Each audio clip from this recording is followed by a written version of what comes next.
Akwụkwọ ihe mere nke abụọ isi nke 28. Ahaz dị afọ 20 mgbe ọ nọ na Jerusalem.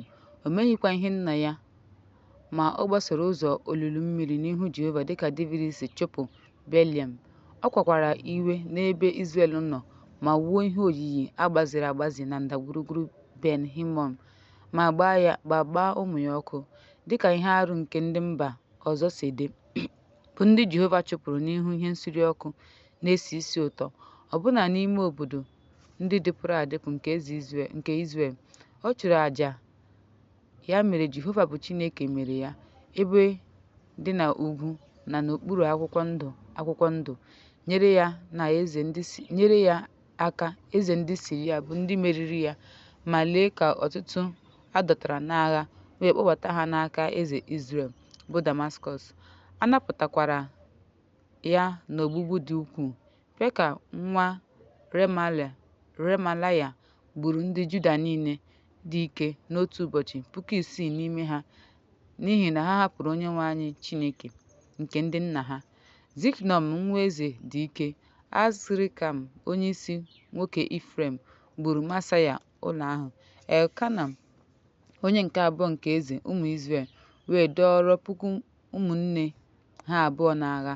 Ụmụ nwanyị, ụmụ nwoke na ụmụ nwanyị buru ọtụtụ anụ ahụ wee buru ya na Samaria. Ma e nwere onye amụma Jehova, onye aha ya bụ Oded, onye gara n'ihu ndị agha na-abịa Samaria wee gwa ha okwu. Lee, n'ihi na Jehova Chineke nna unu were iwe megide Juda, o gbuwe ha n'iwe nke ruru eluigwe. Ugbu a unu na-achọ ijide ụmụ Juda na Jerusalem dịka ndị ohu na ndị enyemaka nye unu. Mana unu abụghị ndị mmehie n'ihu Jehova Chineke unu. Ugbu a geenụ m ntị ma hapụ ndị unu dọtara n'agha n'etiti ụmụnne unu, ndị unu dọtara n'agha ọzọ, n'ihi na iwe dị ọkụ nke Jehova dị n'ahụ unu. Ya mere, ụfọdụ n'ime ndị isi nke ụmụ Efraim, Azaria nwa Lehohan, Berekaya nke Mishlemot, Zihizkia nwa Shalom na Amasa nwa Hadla megidere ndị si n'agha bịa, wee sị ha, unu ekwela ka ndị a dọtara n'agha bata ebe a, n'ihi na nke a ga-abụ mmehie megide Jehova. Unu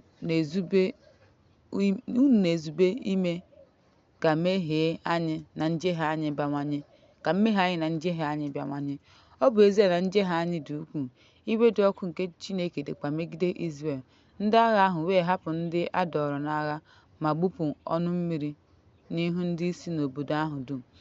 Ndị ikom akpọrọ aha wee bilie, jide ndị a dọrọ n'agha, yikwasị ndị niile gba ọtọ n'ime ha uwe, kpụọ ha akpụkpọ ụkwụ, nye ha nri na mmiri, mee ka ndị ọhụrụ, ma bufee ịnyịnya ibu niile ndị na-adịghị ike, kpọbata ha na Jeriko bụ obodo nkwụ, nye ụmụnne ha. Ha wee laghachi Samaria. N'oge ahụ, eze Ahaz rịọrọ ndị eze nke obodo ndị Edọm bịakwara karịa.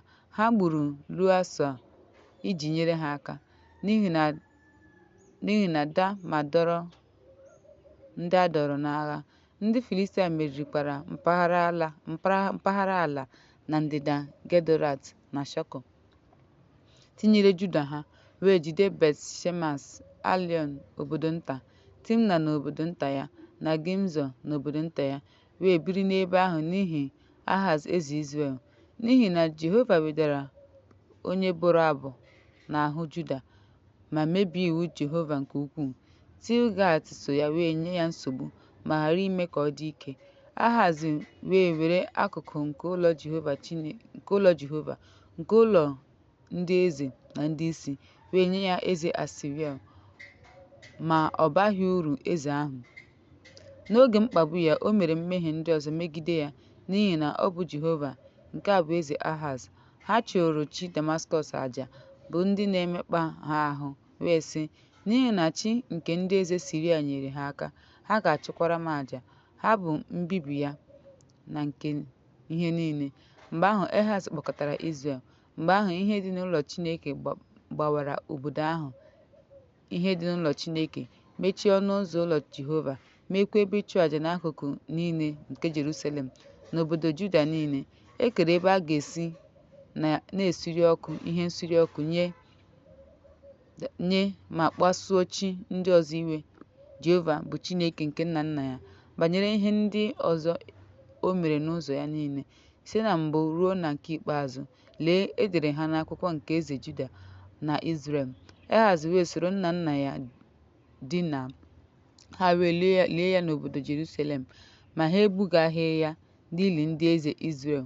N'ọnọdụ ya, Hezekaya nwa ya chịrị.